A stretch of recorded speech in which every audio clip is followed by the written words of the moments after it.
Hi, and welcome to this episode of TIC Talk. My name is Chris McLoone. I'm with Fire Apparatus and Emergency Equipment, and with me today is Brad Harvey. Brad is the Global Product Manager for Bullard, but he also brings to the table today more than 30 years of experience as a firefighter, paramedic, police officer, and a tactical team member. So many, many years in public safety. But maybe what's even more important is the institutional knowledge he brings about thermal imaging. For the past decade, he's been involved with the evaluation, the development, and the introduction of thermal imaging products, leading those three things for thermal imaging products, and brings a lot of technology expertise and market knowledge to the table. So, Brad, thank you very much for joining me today on this episode. We're going to be covering urban search and rescue, USAR, as a lot of us call it, for USAR teams and things like that. But we're going to be talking about thermal imaging with those applications. And Brad, back when thermal imagers really came into the fire service market,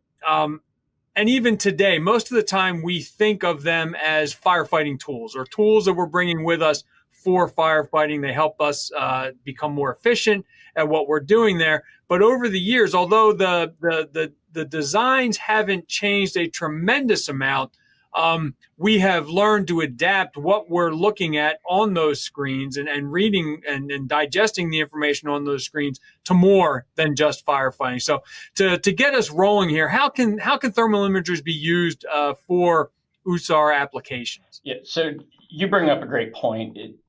It's still, I think still today, thermal imagers are primarily purchased with the thought of that thick smoke structure fire in mind. But the applicability, once you get used to that extra sense that thermal imaging can give you, it's applicable in a wide variety of things. And so focusing kind of on the USAR situation, the ability to scan a large area to find victims, to locate or potentially locate hazards such as down power lines or ground transformers that have been maybe covered by debris. Those types of things are really useful. Low visibility, so whether that be nighttime, whether it be precipitation, so raining, snowing, fog, those things limit thermal imaging, but it's still going to see further than any other technology in those cases. You mentioned in the intro about making firefighters more efficient. I think that's really what it offers in the USAR environment. It allows you to see a bigger area. It allows you to, more quickly identify things in that area. In that sense, it's kind of an enabling technology. When it comes to water situations, thermal imaging really excels there. Water provides a very consistent background, and it's usually cool to the imager, because the imager is seeing a reflection off the surface of the water. But when you have a person in the water, that's a warm object against an otherwise cool background. And so if you're talking about surface rescue on lakes, you can scan a huge area of water with a thermal. If it's a swift water scenario or a flood scenario where you're watching for moving water, it's a great surveillance tool in that category because people are very, very easy to spot. Even in the daytime, it can be hard to see a brown-haired person, amongst debris that's in fast-moving water. But to a thermal imager, you would have a heat source against an otherwise cold background. So there's a lot of applicability in that area. When I come from a rescue company, there's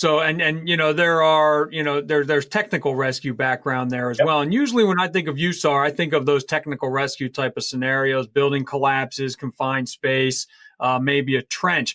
But when we get in, but USAR now, we can get into missing persons searches and things of that nature. So, and when you think about that, when you think about the wide area that you'll be searching, much like you were just talking about with the water scenarios. A lot of times, we're starting to see drones used for that. So with that type of applications, are drones helpful in these situations? And I guess we're really talking about having a drone with a thermal imager installed on it. Yep. So they're almost perfect complements to each other.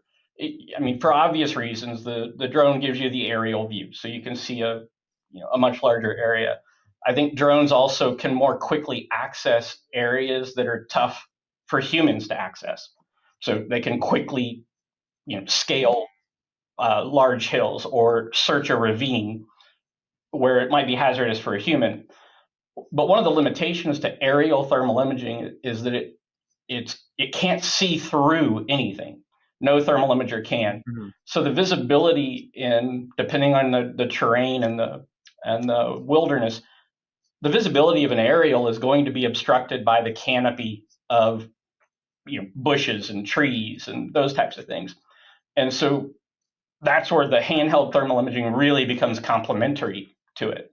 Is it can be the one that is seeing under those areas. So if you have really large open areas, the drone can kind of cover those really quickly and take your handheld resources and kind of direct them to the area where the drone doesn't have that perfect visibility. And so I think that they reinforce each other in that regard. One is better than none, but both of those technologies together, I think, equal more than what each one is valuable separately. Whenever we talk about any piece of equipment, training is critical. Now, we were talking a little bit before about, the firefighting end of this. And, it's very easy for me to go into my burn building that we have in our township here, come up with any number of different scenarios for thermal imager training. But when we get into USAR, we don't have, some of those technical rescue type of props just sitting around. Those are not, I guess, as available to us. When we talk about training with a thermal imager for USAR applications, how do you do it? It's a good question. So, in fire, you're obviously worried about the fire. So there's a subject to focus on and to train on. But when you come into something like technical rescue or urban search and rescue, you're worried about everything. That hazard could come from anywhere. And so it becomes a lot more complex situation. I think if you break it down to the kind of the simplest roots, most image interpretation or most benefit of the thermal imager is that it allows for easier anomaly detection. Right? You look at it and you see something that just doesn't make any sense or it doesn't belong, and you investigate. But in order to recognize anomalies, you kind of have to know what objects look like normally. So just getting the imager out and using it during normal day-to-day situations, if you're doing fire inspections, if you're doing pre-plans, if you're going to the grocery to get food for dinner that night, just getting the imager out and looking around at what buildings look like when they're normal, about what ground transformers look like when they're normal. You need these images in your head to recognize them when they look abnormal. So I think there's some day-to-day utilization. At a company level, you could take it to a local park in the evening or at nighttime and see if there are people in the park, see if there's wildlife in the park. Have firefighters move around behind different types of obstructions, different thickness of bushes and trees, kind of get a feel for what that looks like. You can play hide and go seek with them. Both of my kids, when they were very, very young, played hide and go seek in the house, with thermal imagers. And it's remarkable how quickly they begin to understand, what's happening. So I think there's just getting it out and playing with it is an important part.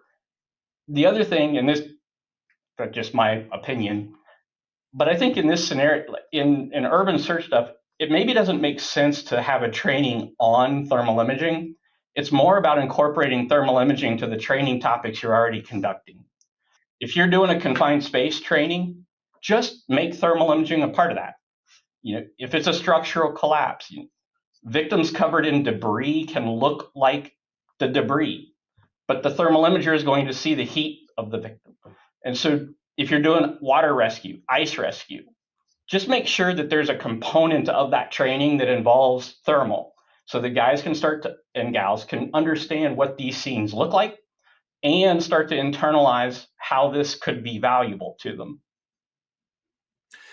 Staying with training a little bit, and getting back to the imager itself, just clarifying really more than anything else.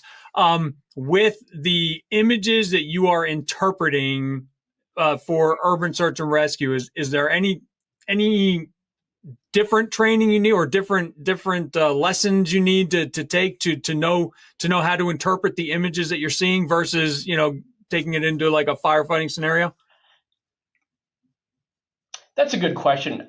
I think the most important thing in regards to that is more experience. Like you need to have held an imager enough to understand when something doesn't make sense to you.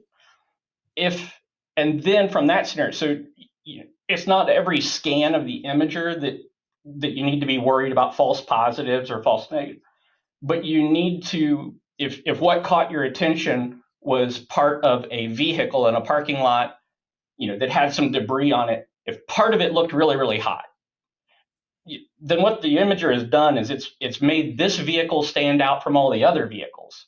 It's abnormal. But then your normal training of thinking, is that an electric vehicle, or is it, those types of things should kick in, where you would not need any specialized thermal imager knowledge. But if what you wanted to do, if you did identify it as an electric vehicle, and then you wanted to further assess it with thermal imaging, there's probably some nuances there to be aware of. Some limitations of what it can see and can't see related to those cars. But I think its main purpose is, as you said in the intro, it's an enabling technology. So it makes things more efficient, and it takes the world that in a USAR situation, if you've had a flood or hurricane or what have you, it takes the world of possibility and it surfaces things that are more probably hazards than that. And then you can rely on normal training at that point.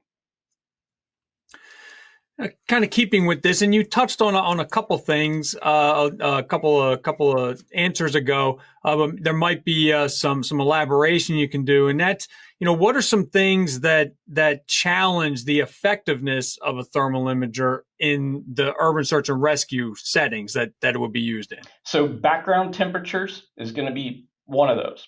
So, well, let me back up. The first thing that's going to challenge it is remembering to actually use it, right? They ride to the scene in trucks all the time and then sit in the truck until the scene is over. And that's completely understandable. But step one is to actually put it in play. But then step two, so the thermal imager is really looking at temperature differences. And those differences are, it can see further and it can see better if the background temperature is the bigger the difference is between the background temperature and the temperature of concern.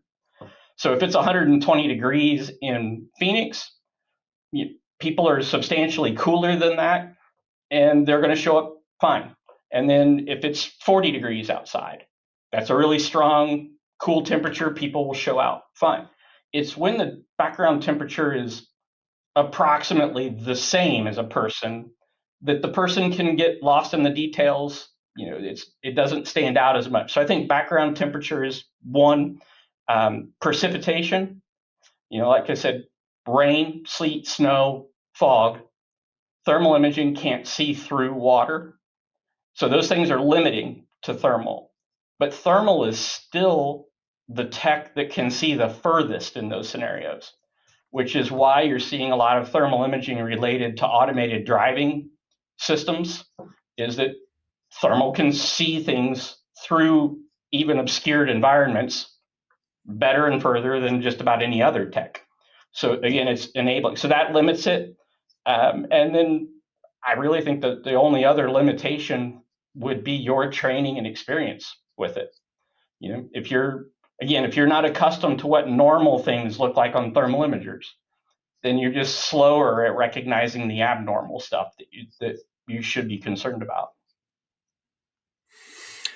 And it really does bring up, just some interesting points. And it really, thermal imagers, although in many ways they are, point and shoot, like a camera, there is a lot of interpretation that needs to be done to determine what it is you're looking at, on that screen. Yeah, as you said, I mean, really, experience and time and just getting out with it just to look at anything. That's right. It doesn't always have to be in an emergency scenario or a training scenario. So yeah, really interesting. It's one of the things where play really matters. Years ago when you started to see, social media videos of people playing Jenga with rescue tools, right? That's a real skill building thing, right? It just happens to be wrapped up in the view of play. And I think the same thing happens, with thermal. If you're only pulling it out when you know what you're assessing, you're missing the opportunity. Just get it out when you're out doing normal pre-plans and fire inspections are great opportunities to use thermal, both interior, so getting used to what buildings actually look like interior. Then if it's on fire, you have the same thing. You have a mental catalog of what things normally look like. And the same thing applies in urban search, except you have a much bigger canvas to play with. So we focus today on the urban search and rescue aspect of this. And, as we proceed through this series of TIC Talk episodes, we're going to touch on other things, but specifically about today's episode, what are some takeaways, if there's, one or two things that you definitely want the audience to walk away with today, what would some of those takeaways be? Yeah. So, and it may sound like a broken record at some point, but get them out of the chargers, right? It's where it spends the majority of its life, and it's just being prepared in the charger. You're learning, you're gaining experience. The imager is working when it's out of it. So every opportunity you get them out of the charger. Two, just kind of go back to the point I made earlier is I think structural firefighting specifically, maybe some set aside thermal imaging focused training really helpful, but in a lot of the other applications and in fire and structural, I think it's really important just to incorporate it into what you're already teaching. If you're teaching vertical ventilation for structure, just incorporate the thermal imager into some part of that. Start to get people the experience. And then last but not least, it's not the thing that is going to solve the problem or answer the question. It's an enabling technology. It lets the firefighter do what the firefighter can do. But lets that happen faster, more efficiently, more rapidly, may allow the firefighter to spot a hazard before they directly encounter it, so more safely. But at the end of the day, it's taking a skilled, trained, capable firefighter and allowing them or enabling them to accomplish more. Perfect. Well, Brad, I want to thank you again for taking some time out to talk to us about this. Again, this has been TIC Talk Urban Search and Rescue Applications. Keep an eye out on our podcast page at fireapparatusmagazine.com/podcast, because all of the TIC Talk episodes will be archived there. So again, this has been Chris McLoone with Fire Apparatus and Emergency Equipment, bringing you this episode of TIC Talk with Brad Harvey. Have a good one and stay safe. Thanks again, Brad. Thank you.